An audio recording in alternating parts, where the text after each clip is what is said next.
on the ledge before you, a lone lizard woman overlooks the marshes. Her stare is as sharp as the bolt eyeing you from atop her crossbow. Stand back, kinsman, and keep your hands off your weapons. Convince me you're no magister, or draw one last deep breath. But it is you, isn't it? The Red Prince. My word, it is imperative that we talk, Your Majesty. With one graceful motion, the lizard throws down a tangled mess of vines for you to climb. Come, Prince. Ascend to the sanctuary of Amadia. You'll find you're not the only guest here, but surely you are its most honored one.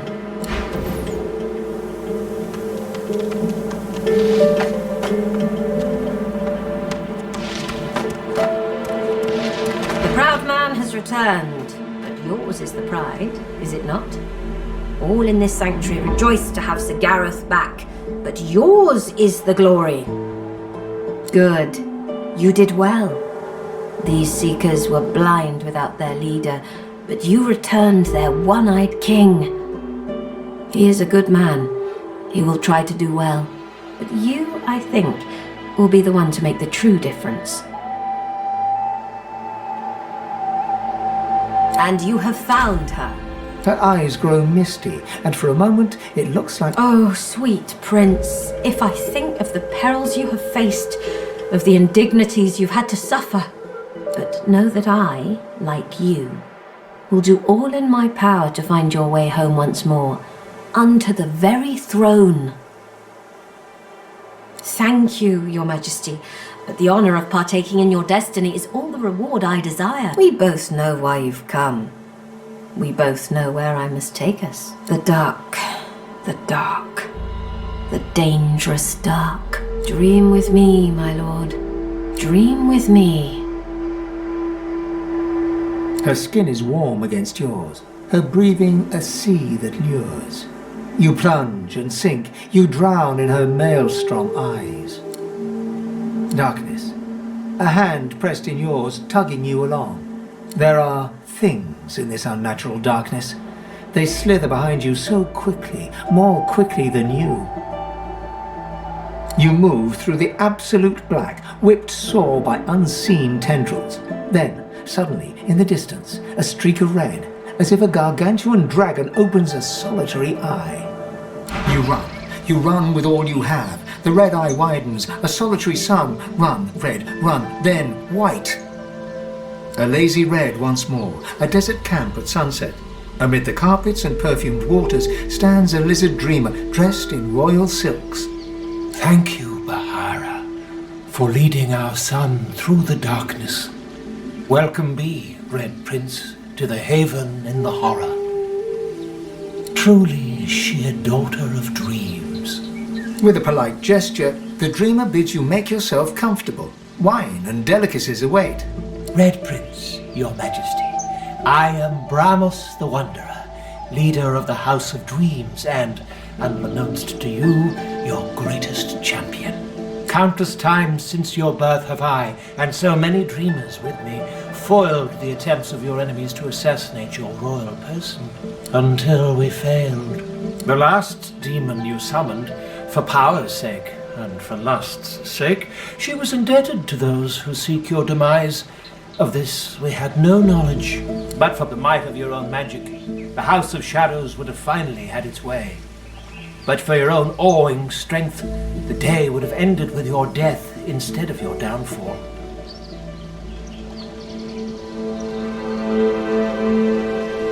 A role I'll continue to play until the day I die, Your Majesty. I swear it. All we know is that the House of Shadows seeks to kill you. Their motives are as obscure as their very existence, but I surmise it has something to do with another obscure existence. Hers. He looks aside, and where his eyes lead, a second figure appears.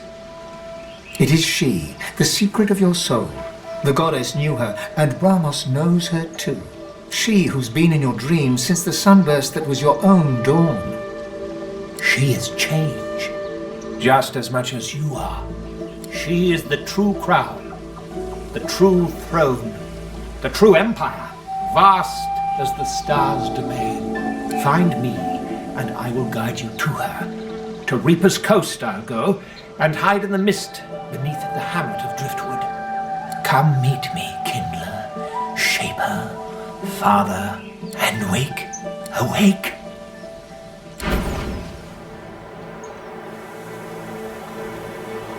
We have walked the wastes of nightmare and survived, my prince. It is not a feat given to many. It was my pleasure. The darkest dark is perilous, but we braved it with worthy ambition. The promise that is Bramos. You are the dreamer's dream, Red Prince, and so is she. We must know what these visions mean, and we must make them come to pass.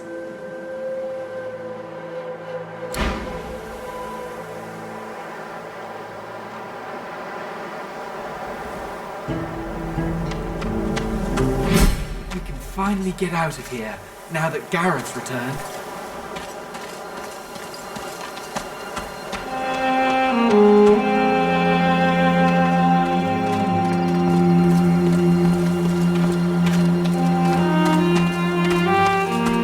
Keep your chin up, kid. You come at last.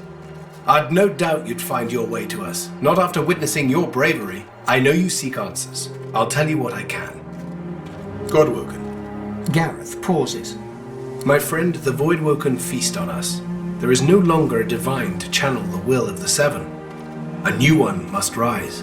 Only a Godwoken, blessed with the blood of heroes, may ascend to divinity. But few are left. We knew of one, Verdas. He is why we came here. There were others, but they fell like crab apples from their branches. Someone else looks for Godwoken, not to liberate them, but to kill them.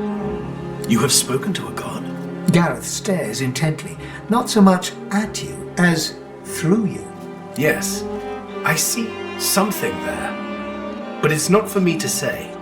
I must get you to Malady. She will know. She was imprisoned on the Lady Vengeance.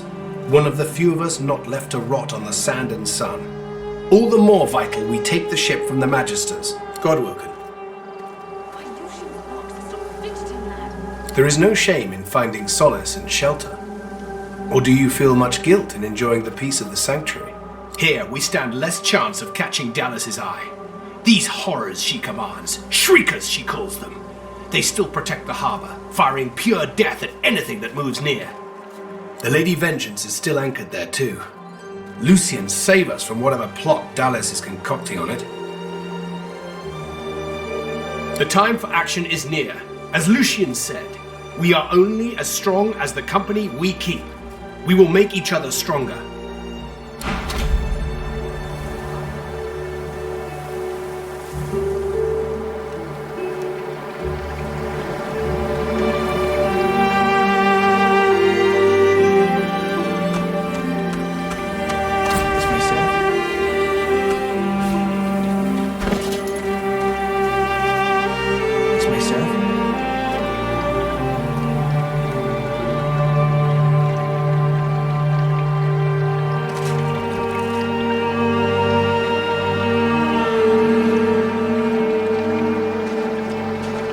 This one might serve, but not for long.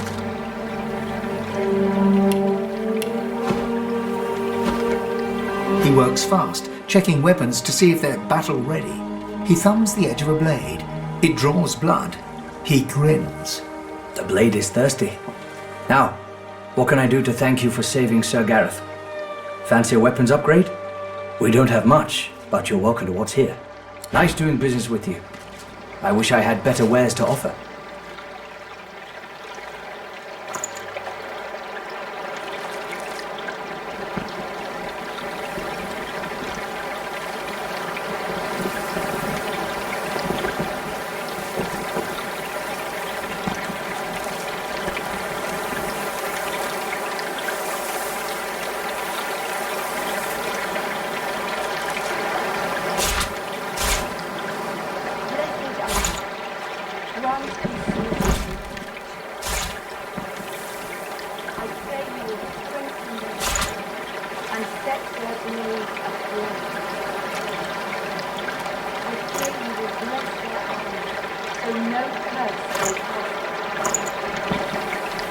I pray you freedom.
This one might serve, but not for long.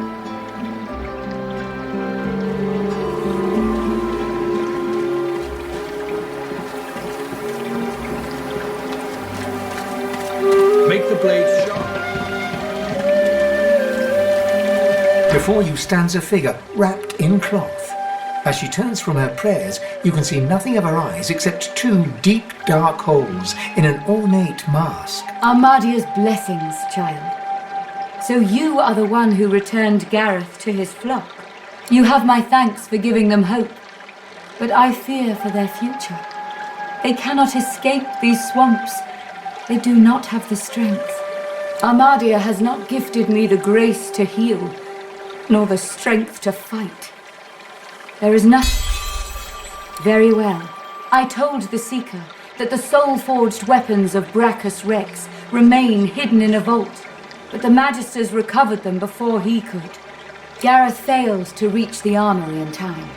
But there is another vault hidden beyond the Magister's guile.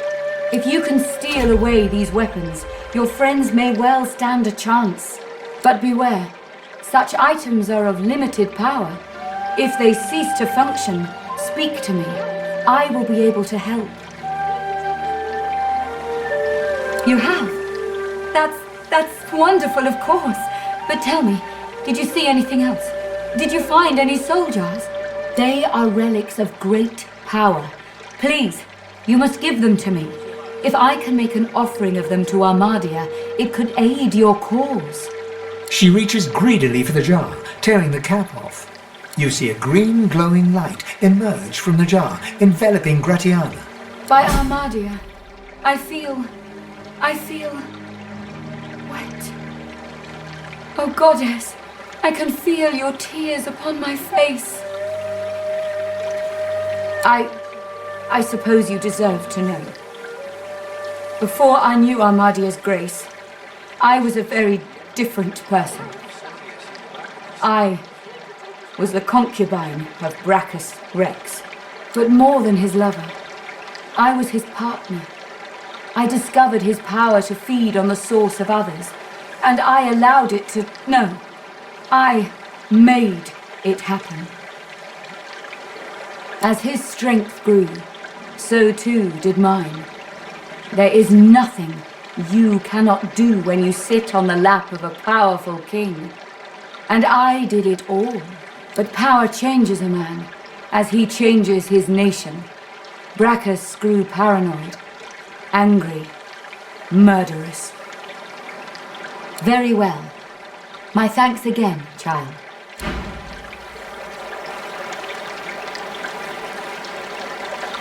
Blessed Armadia. Amidst the placid little pond, the face of a goddess lies half submerged in the water. Rivulets stream from her deep-set eyes like endless cascades of sunlit tears. You feel peaceful in her presence, soothed somehow by an intangible comfort.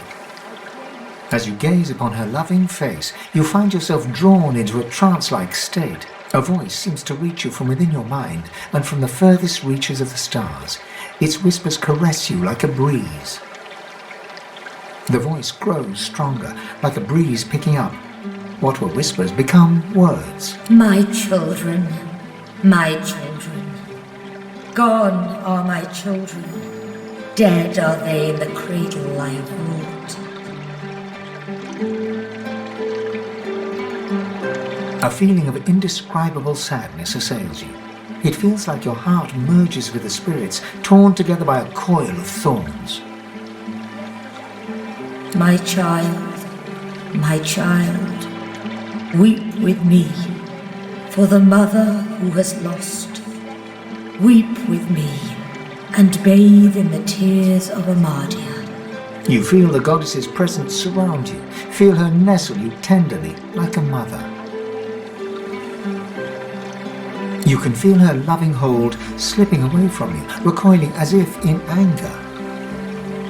My child, born in blood, a cry in hollow rooms, my own, in blood to die.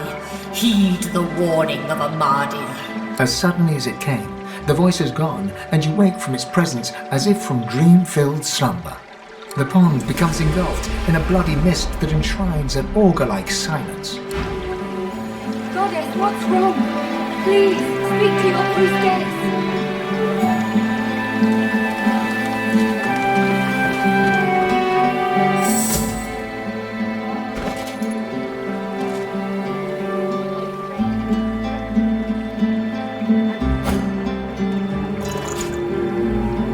This one might serve, but not for long.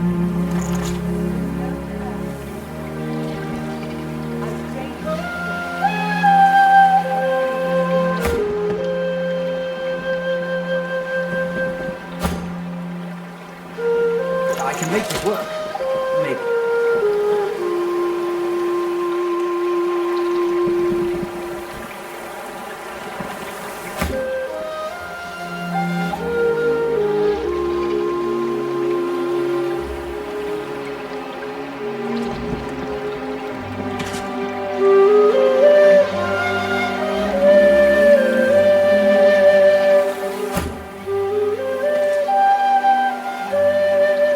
This one might serve, but not for long.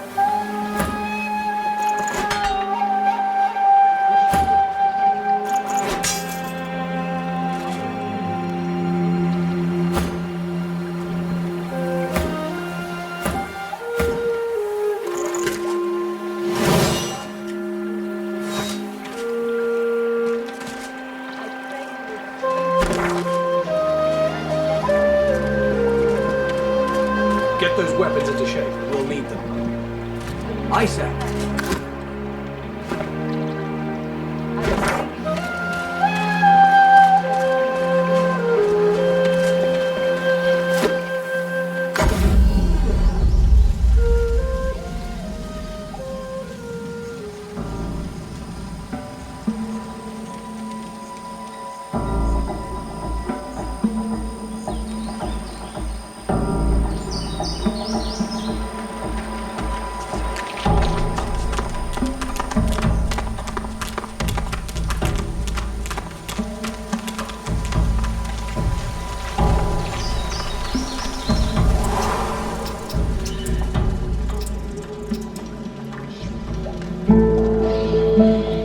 In the flickering torchlight, you see a Magister lying muttering on the ground. As you approach, he turns with a jerk. Hey, come to finish the job that your foul magic began, sorcerer. Shame.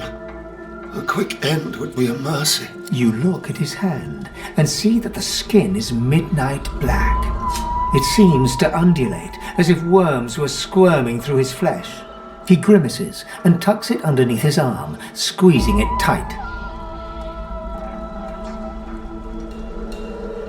He nods towards the bodies of the dead Magisters, twisted in the thorned blood. Same as those poor souls.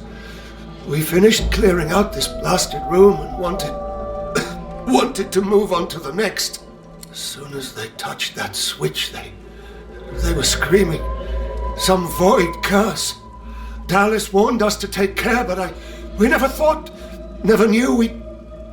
He looks up at you, his eyes. I saw how they died. I heard them screaming. I don't want to go like that. I don't want to face that. Please. I can't lift my sword. I can't do it myself. Make it sharp, I can feel it spreading. I can feel it taking a hold.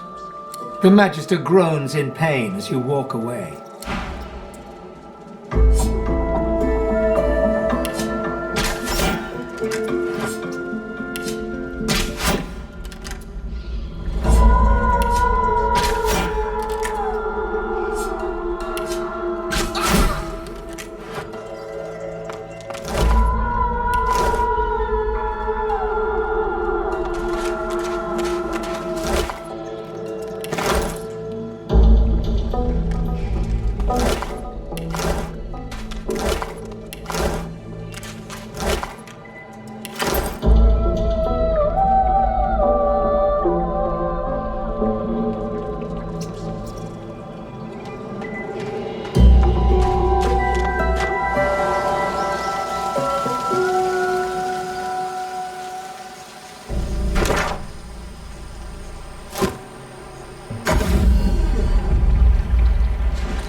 She throws her arms around you in a tight embrace.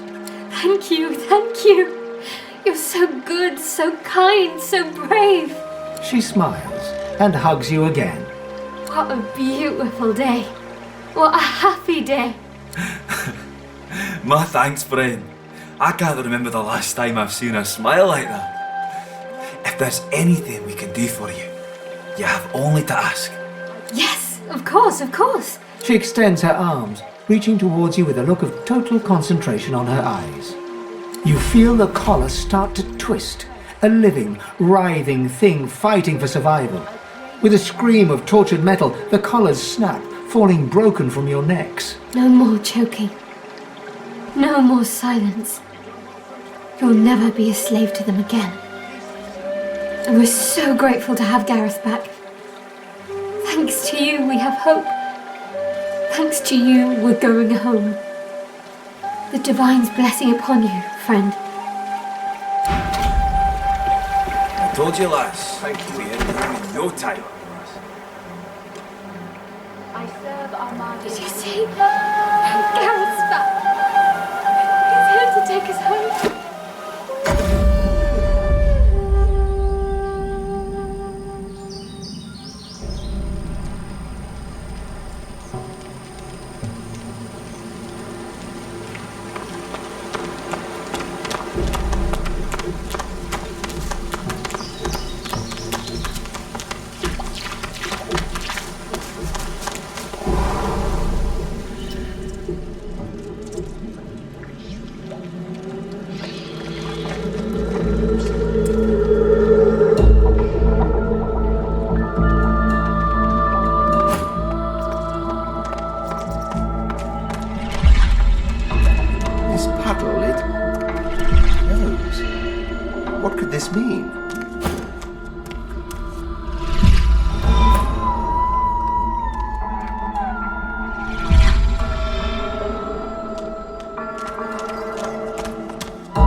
Before you stands an ancient shrine, runes carved deep into its rock. Your fingertips tingle as you reach out to the shrine.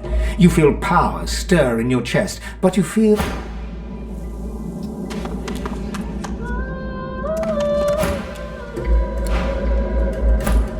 Before you stands an ancient shrine, runes carved deep into its rock. You feel the source inside. Your power flows from your chest and into your hands, green tendrils of power slithering from your fingertips across the shrine. The shrine starts to vibrate and glow, slabs of stone gliding across each other as it begins to open.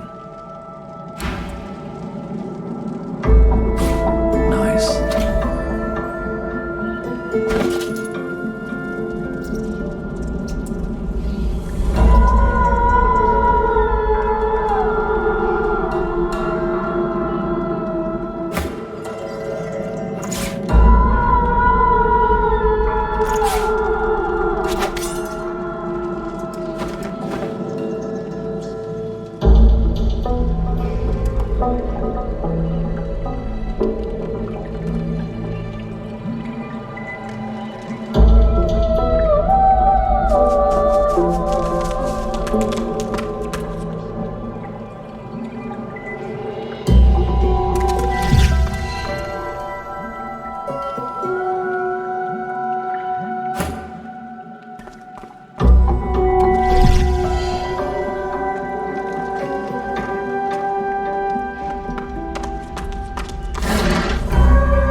Yes.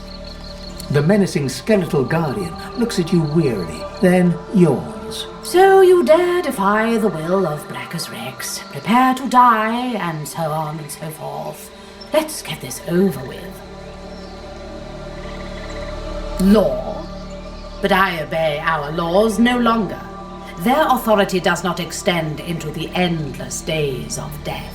I hope this brings the discussion to an end.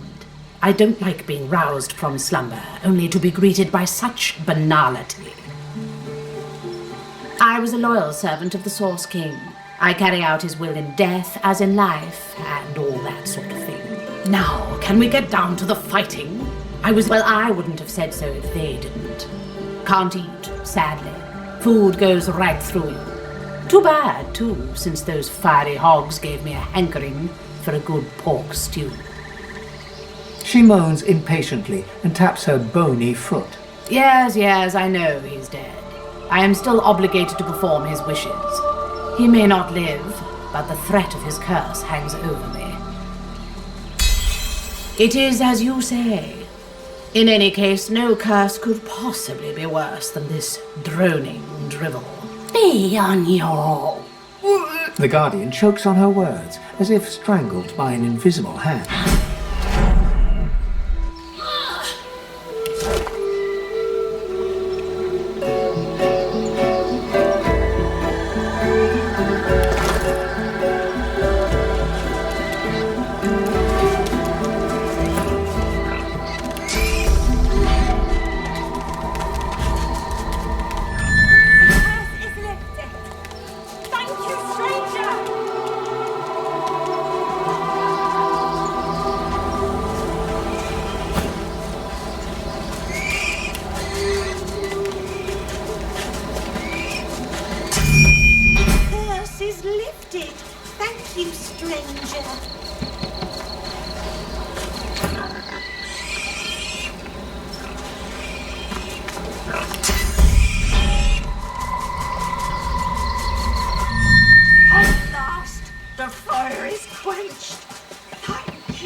Blessed Armada, grant these soldiers your protection.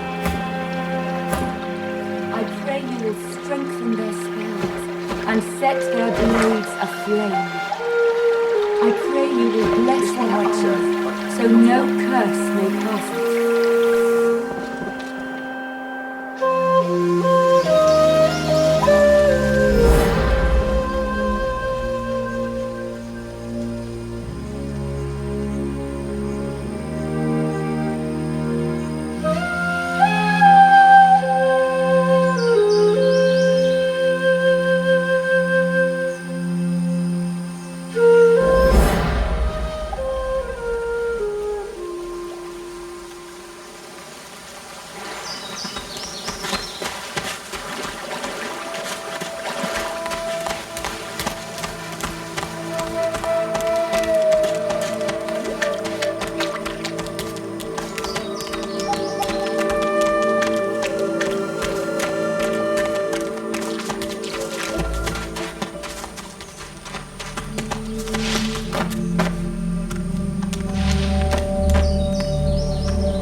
ring just got tighter.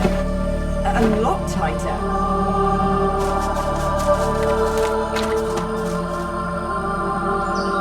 The stone gargoyle trains glistening agate eyes upon you. Its jaws creak open, raining dust as it begins to speak. You are not Brachus Rex. Welcome home, Master.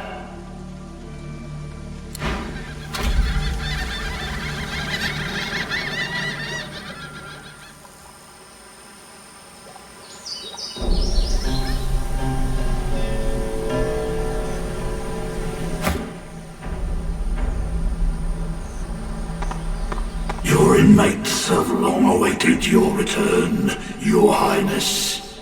Welcome back.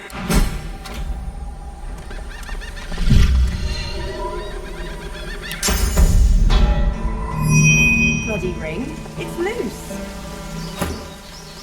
Get off me and stay off.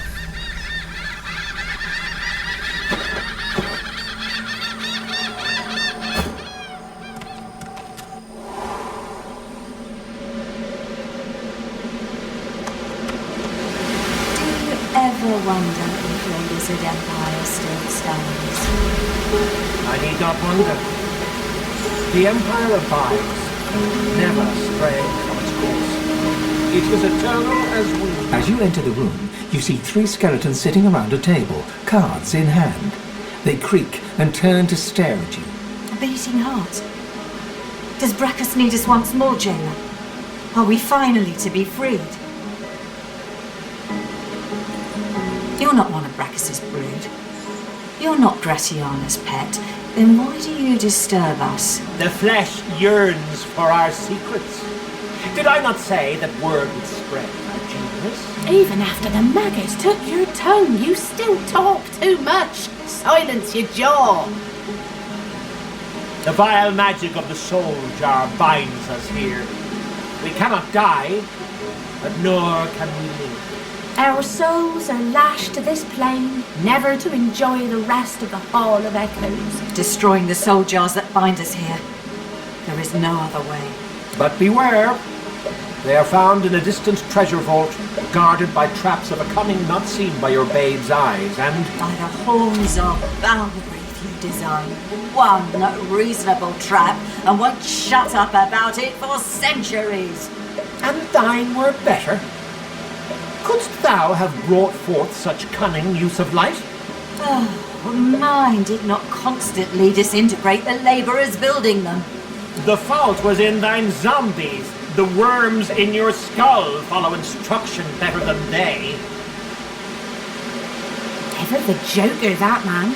We design a fault of brilliant cunning and he hides our soul jars in it. As for us, we get a tower with gargoyles, tough walls, and a tougher lock. We have spent centuries trying to escape this tower, but our power was too weak. There was no hope of freedom. At least until your gorgeous self opened the door. Now we just need the source from your pretty little corpse, and then we're free. Worse than this? Can such a thing be true? Thou art fortunate. When I still wore scales, I would have cut you down without a thought. But time brings perspective, and perspective brings mercy. You are permitted to live, Vegas. How's about a trade? Our deaths for your life? You walk out of here and leave us your word that you'll destroy our soul jars. Trusting flesh to do bones work? It seems foolish, but very well. Mark the location thus, and do not disappoint us. Our fives are gone to dust. They crumble to nothing essentially.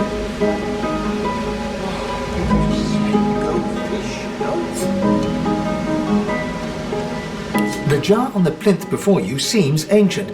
The pictogram spins as you roll. He promised your hand drops away from the soul jar. Your skin prick. You see a shape emerge from the ruins of the broken. Flesh, farewell to bones, farewell. The dance macabre, yes. The jar stands before you, cold and still. A human spirit slips from the ruins of the jar. Decked in necromancer robes, she turns to you, bows, and starts to fade away to nothing. Thanks, young one. Oh, time of death. The jar seems quieter now. It sits still. The jar shatters like glass, but a spirit rises from the shards like smoke. The ghost of a dwarf, bedecked in necromancer robes, winks and blows you a kiss before slowly fading to nothing. Thank you. My death waits. The long-dead lizard's visions fade.